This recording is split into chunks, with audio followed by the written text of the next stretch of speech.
Greetings. So if you're interested in hearing a bit about some of the healing stories that I will be sharing, this is one, and there are many that are either very similar or they lead to the same thing, just from a different place of awareness. So I've been meaning to share healing stories for a while, because some of those things you wouldn't even believe unless someone told you that it was possible.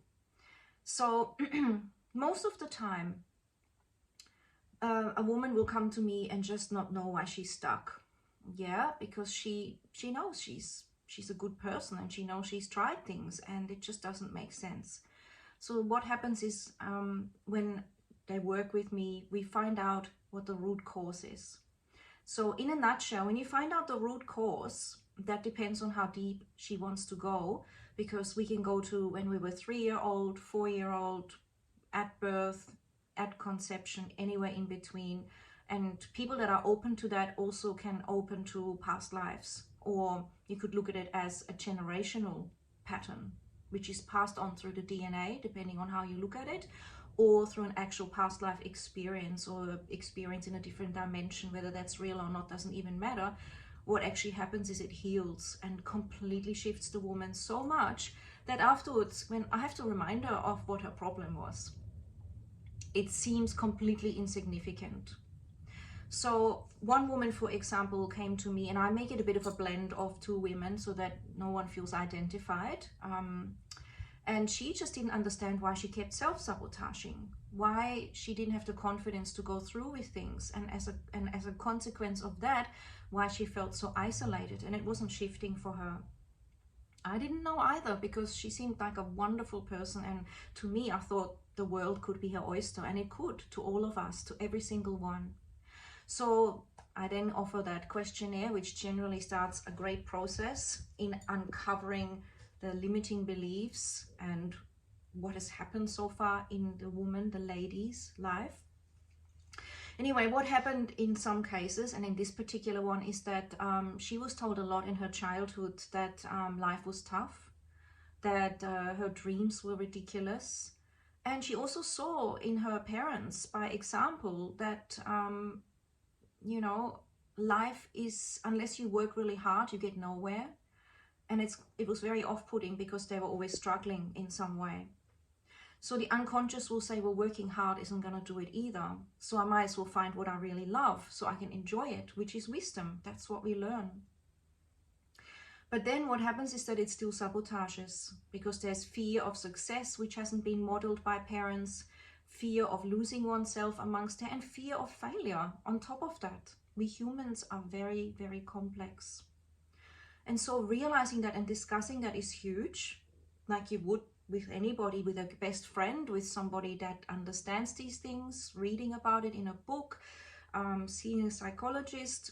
That is great, and it can give you those ideas. But many women are actually quite aware that, you know, there were tough times, and I recognize this, and I know that I have infinite potential, but somehow I'm not tapping into it. And this is because it's in the unconscious. This is where meditation comes into it. And this is where, when we work together and she feels safe, and I always make sure she feels safe, because I absolutely judge zero. I really do not. We are all innocent, and we've all experienced all sorts of things, and it's all completely relevant. So when we tap into asking the unconscious through relaxation, through simple questions, and through being willing to go there, she starts to unravel where this started from. And I intuitively can sense it and see it anyway, from when she shares with me and when I read what she's written to me. I just feel that, not just intellectually, but very much intuitively. It's all there, and the patterns tend to be very much the same for all women.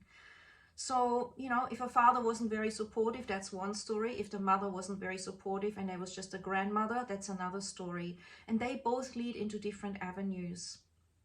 So this limited belief in self is the problem, and that can come from a million different places. It can come from a teacher, like I said, a father, a relationship, but the root cause is usually not recent.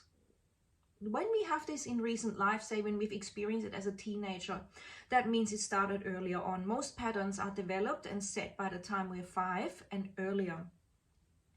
And of course, it's our perfect soul journey. Don't forget that. It's our perfect soul journey to actually experience that and learn from it. And in this case, and I'm finding most of all, for women to release generational problems. I was going to call it restriction, bondage, limitation, hurt, suffering, to actually teach other women through her example and to lead the way in this new way of living and this remembering ourselves in this empowered feminine existence. And as she heals herself, her children are also naturally healed without conversation. And the past is also healed because there is no real future and past except when we look at things in a linear way. And that's also how we work with timelines. But ultimately, when you look at a total perspective from above, where there is no time and space, it is all happening in the now. And it doesn't matter whether you believe that or not. This is just how it ends up working out. So when she could let go at feeling abandoned at one time at school when nobody was there, even though intellectually she knew her parents were busy and working really hard, and she could really learn what that taught her, she could let go of that feeling of she is alone and abandoned, which is what she was carrying for a long time. It was just a program. It's okay. I'm just alone and abandoned. So when she realized she was actually loved, and she learned this when she went into the state, I'm actually loved and there's many sources of love around me.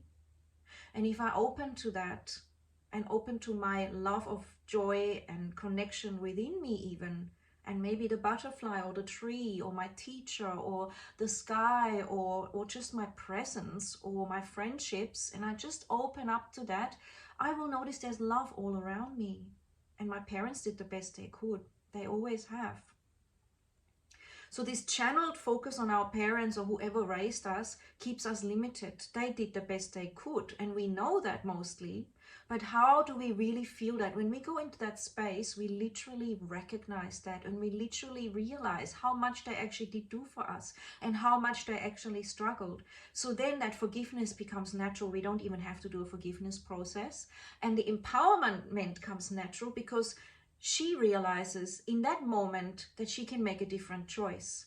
And as we integrate it through her DNA, through her cells, and through her consciousness, she changes completely. She suddenly attracts people wanting to support her, whereas before she was chasing and getting rejected. She suddenly realizes there's love all around, and her vision literally starts to recognize it. Before, it wasn't part of her consciousness to even embrace that. So it's what you think you can see, you will see. You know that, right? So, for example, if you're looking for a yellow car and you're playing Spotto, you will see them, versus if you don't believe in them or don't see them, you might have 3 cars you buy, and later someone will say, did you see the yellow cars? And that person will say, no way. It's very much about our consciousness. And so we pull that out, we learn the lesson, and naturally there is this feeling of love, self-love included, very much so, as a priority. And then realizing the resources that the woman does have, and that it was only a belief. She realizes this. I don't go and preach and say, hey, that was a limited belief.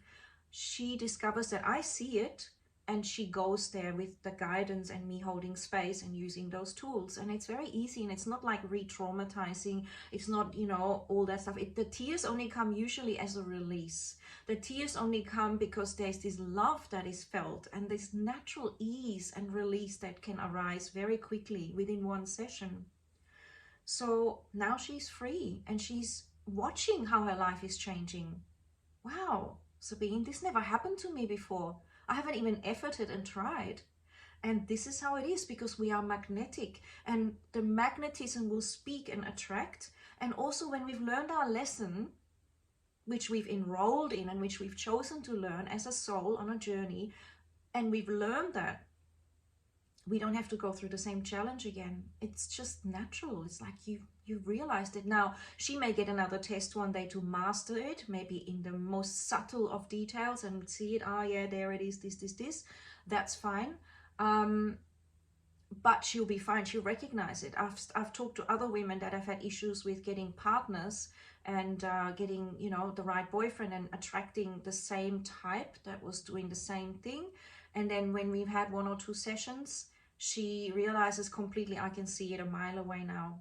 I can hear it in the conversation, and I don't even want that anymore.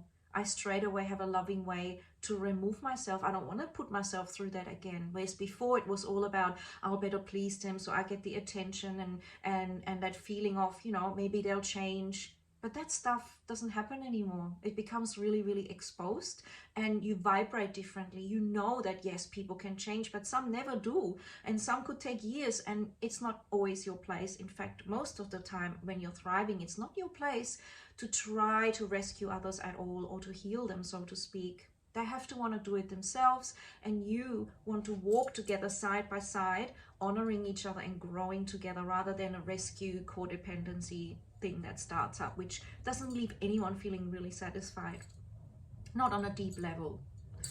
So I hope that that helps. I wanted to just explain one of those experiences and roughly how I work. I want to make a few more healing stories. There's some others about sexual abuse, which is extremely common.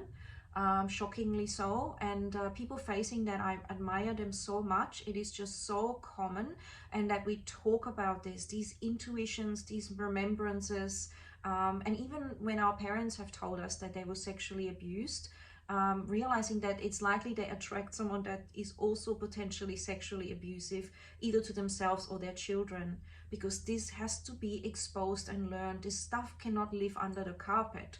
So super powerful release for many, many women, and therefore they honor themselves and have a much more thriving relationship with themselves, both sexually but also with another partner that they want to open up towards. And all in divine timing, of course. When you're ready, you're ready. And that's what I'm here for. I work with women that are ready, and not someone that just wants to have one session and hopes to get a miracle, because you might have taken 30 years or 20 lifetimes to develop this pattern through your ancestry. I've worked with many women where women have seen the pattern in their mother and grandmother and beyond. Quite amazing. So that's never going to clear in one session, but the insight will be there and the release can be there, definitely. But then again, it takes time to discuss this, and then to have the courage to go, hang on, I'm really open. Let me pull this out. Let me meet this and celebrate it and love myself for it, and pass this on to the generations and help the planet with it. So, you know, if you say, oh, one session is enough, and it can be, then all you're saying is, I just want to work on this small bit, like this part of my top. But there's also all of this, and you might have released attention here, but there's many others, because no one just comes with one problem. And yes, in divine timing, but I found I enjoy it when I open up. I enjoy peeling back those layers. I enjoy thriving. What happens is, if you take one step up the ladder, you go, wow, that looks cool. You've got a new view. You've got an elevation, but you know there's an amazing ladder, and climbing the ladder, metaphorically speaking, is actually fun at your own time, enjoying the different frequencies. And we've actually sabotaged on many levels, because once we start to spiral down and sabotage, there's other things that come with that as a package. It's not just one thing, because otherwise life would still work out really well. It's other things where we also feel unworthy, where we start other patterns, because our brain or our mind is neuroplastic. It is very changeable, and that's why we work with the neurology.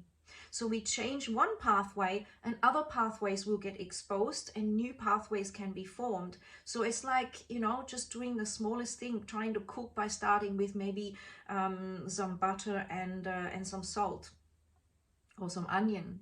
But you haven't even learned about the garlic, you haven't learned about the basil, you haven't learned about the tomato, or all the incredible exotic things, the you know, the herbs and spices and the millions of things you could do. And so is self-growth as well, and you deserve it. You deserve it. We all do, to just give it our best, because everything changes then. You'll be a magnet for money, a magnet for great relationships, your health, your longevity, your youthfulness. It's all connected.